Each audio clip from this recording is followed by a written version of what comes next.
donkeys need hoof care. Some people think they don't. I don't know how they get that idea unless they think it's because wild donkeys don't have trimmers. But once they get into human care, they stand around a lot. Wild donkeys walk and wear the excess off their hooves that way. But for those of them who live with us in human care, chances are pretty darn good that they're not walking enough to trim their own hooves. Sasha, back here behind me, arrived at my house from rescue after being a stray in a neighboring county with advanced hoof disease, but without the skills that he needed to get his hoofs trimmed and treated. Lots of donkeys end up in rescue with deformed, diseased, and painful hooves.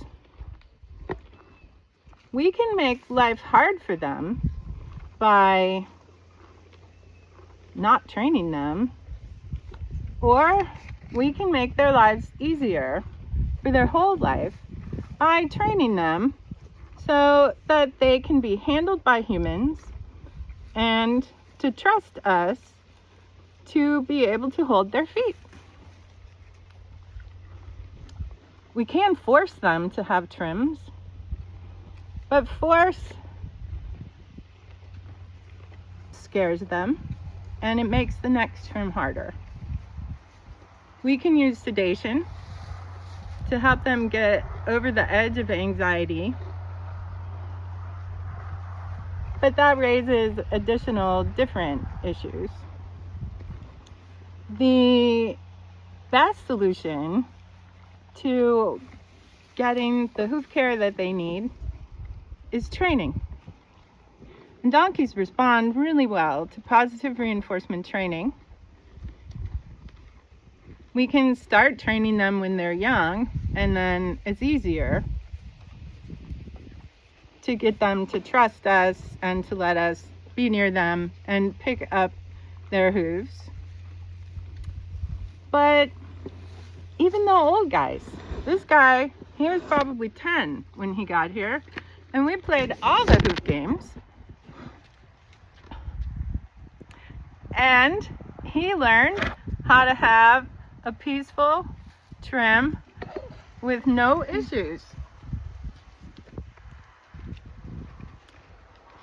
And his buddy back here, he's a mule. He also learned